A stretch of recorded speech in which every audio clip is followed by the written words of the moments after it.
नमस्कार दोस्तों, चलिए जानते हैं बिहार की 50 फटाफट बड़ी खबरें सिर्फ 10 मिनट में। लेकिन उससे पहले वीडियो को लाइक कर दीजिए और नीचे दिए गए लाल बटन को अभी दबा दें। बीपीएससी 70वीं संयुक्त परीक्षा।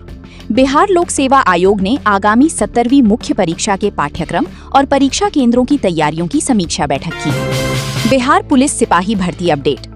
सिपाही भर्ती परीक्षा को लेकर सीएसबीसी ने अभ्यर्थियों के लिए परीक्षा केंद्रों पर रिपोर्टिंग टाइम और नए गाइडलाइंस जारी किए। पाटलिपुत्र विश्वविद्यालय दाखिला। यूजी, स्नातक, रेगुलर और वोकेशनल कोर्स में खाली बची सीटों के लिए ऑन द स्पॉट नामांकन की अंतिम तिथि घोषित की गई। बिहार की बैडमिंटन टीम घोषित। राष्ट्रीय जूनियर बैडमिंटन चैंपियनशिप के लिए बिहार की 12 सदस्यीय टीम का ऐलान किया गया। स्कूली बच्चों के लिए स्पोर्ट्स मीट। राज्य भर के सरकारी स्कूलों में तरंग खेलकूद प्रतियोगिता के ब्लॉक स्तर के मुकाबलों की शुरुआत हुई। दानापुर मंडल की नई स्पेशल ट्रेनें। रक्षाबंधन और आगामी त्योहारों के दौरान भीड़ को देखते हुए पटना से दिल्ली और आनंद विहार के लिए 4 जोड़ी पूजा स्पेशल ट्रेनें चलाने का ऐलान। मुजफ्फरपुर जंक्शन का कायाकल्प। अमृत भारत स्टेशन योजना के तहत मुजफ्फरपुर रेलवे स्टेशन के दूसरे मुख्य प्रवेश द्वार का निर्माण कार्य अंतिम चरण में पहुंचा। गंगापथ। जेपी गंगापथ का विस्तार। पटना के दीघा से गायघाट के बाद अब फतुहा तक जेपी गंगापथ के विस्तार का सर्वे कार्य पूरा हुआ। बिहार में नया expressway route. Amas Darbhanga 4 lane expressway के दूसरे चरण का काम तेजी से शुरू। इस वर्ष के अंत तक कुछ हिस्सों को चालू करने का लक्ष्य। सहरसा में बाईपास निर्माण। सहरसा शहर को रोजाना की भीषण ट्रैफिक जाम से मुक्ति दिलाने के लिए नई 4 लेन बाईपास की प्रशासनिक स्वीकृति मिली। विभाग का अलर्ट। बिहार की भागलपुर, मुजफ्फरपुर, पटना समेत 17 से अधिक जिलों में भारी बारिश और वज्रपात की चेतावनी जारी की गई है। आकाशीय बिजली का कहर। राज्य के अलग अलग जिलों में आकाशीय बिजली गिरने, वज्रपात से 7 से अधिक लोगों की जान चली गई। शिक्षकों के ट्रांसफर के नियम। बिहार शिक्षा विभाग द्वारा शिक्षकों के स्थानांतरण के लिए ऑनलाइन पोर्टल खोल दिया गया है, जिसकी आवेदन तिथि 10 अगस्त निर्धारित की गई थी। पंचायती राज में नया परिसीमन। पंचायती राज विभाग की अधिसूचना के तहत 50% से अधिक एससी, एसटी व ओबीसी आबादी वाले गांवों को पंचायत मुख्यालय बनाया जाएगा। डायरेक्ट कोर्ट चालान नियम। यातायात के 23 गंभीर नियमों के उल्लंघन पर अब मौके पर जुर्माना न होकर मामला सीधे कोर्ट जाएगा। वन्यजीव क्षति मुआवजा 2 गुना। नीलगाय और जंगली सुअरों द्वारा फसलों के नुकसान पर वन विभाग ने मुआवजा राशि को 2 गुना करने का फैसला किया। वाहनों का डिजिटल फिटनेस। बिहार में वाहनों के फिटनेस प्रमाण पत्र अब पूरी तरह कैमरों और ऑनलाइन डिजिटल प्रणाली की निगरानी में होंगे। अवैध बालू खनन पर सख्ती। अवैध बालू खनन और माफिया तंत्र के खिलाफ राज्य सरकार व गृह विभाग ने कड़े निर्देश जारी किए हैं। NEET UG 2026 counselling. एमबीबीएस और बीडीएस में 15% ऑल इंडिया कोटा एडमिशन के लिए 5 अगस्त से रजिस्ट्रेशन प्रक्रिया शुरू हुई। मिड डे मील यानी पीएम पोषण में कड़ाई। बरसात के मौसम को देखते हुए सरकारी स्कूलों में मिड डे मील में बैंगन, भिंडी, साग व पत्ता गोभी पर रोक लगा दी गई है। Telemedicine ranking. बिहार स्वास्थ्य विभाग की जुलाई रैंकिंग में टेलीमेडिसिन सेवा में औरंगाबाद प्रथम तथा पटना दूसरे स्थान पर रहा। डिजिटल अस्पताल पंजीकरण। राज्य के सरकारी अस्पतालों में मरीजों के पंजीकरण से लेकर दवा वितरण तक की प्रक्रिया को ऐप के जरिए ऑनलाइन करने का निर्देश दिया गया। छात्रों का उग्र प्रदर्शन। पटना में रोजगार, पेपर लीक पर रोक और शिक्षा सुधार की 5 सूत्रीय मांगों को लेकर छात्रों एनएसयूआई का विरोध प्रदर्शन हुआ। पुलिस ने वाटर कैनन का इस्तेमाल किया। उपचुनाव व बयानबाजी। बांकीपुर उपचुनाव परिणामों के बाद राज्य की राजनीति में पक्ष और विपक्ष के बीच जुबानी तीर तेज हो गए हैं। कार्यपालक पदाधिकारी मामला। विपक्षी दल नेता प्रतिपक्ष तेजस्वी यादव ने राज्य सरकार और पुलिस अधिकारियों पर सवाल उठाए। Pataliputra satellite township.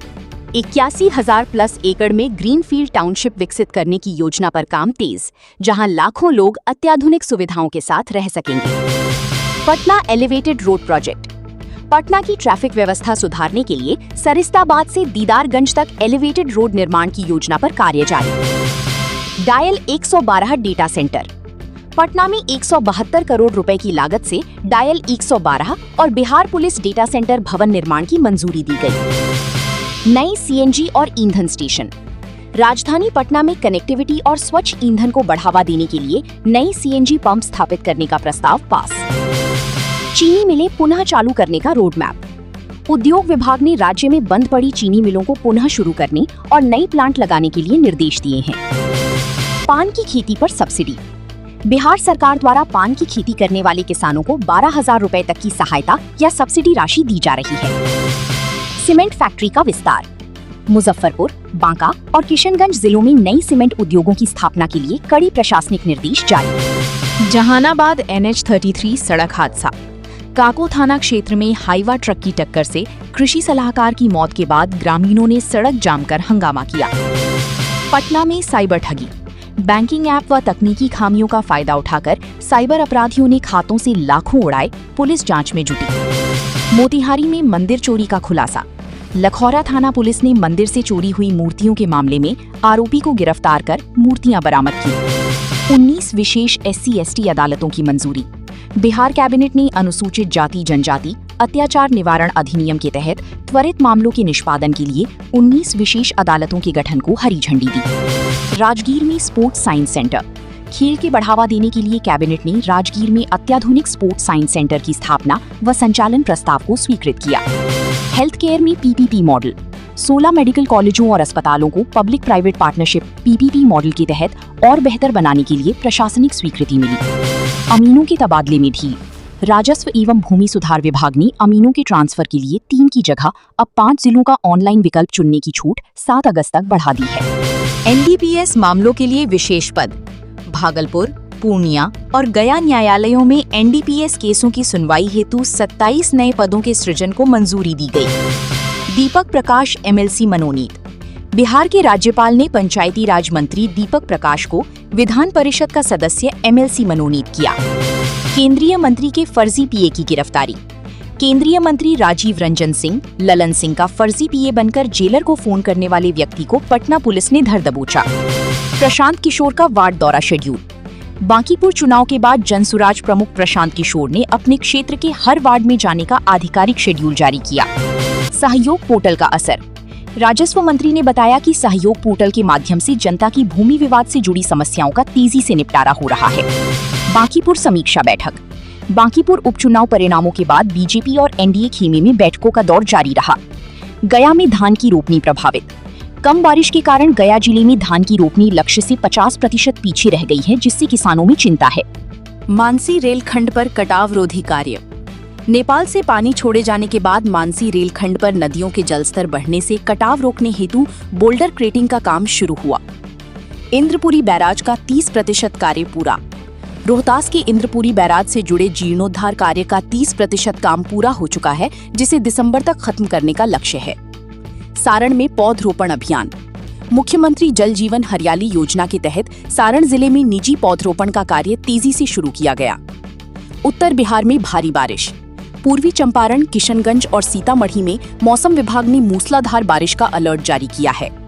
नेपाल से छोड़े पानी से अलर्ट। नेपाल में हो रही बारिश के कारण गंडक और कोसी से सटे इलाकों में जलस्तर बढ़ने की चेतावनी दी गई है।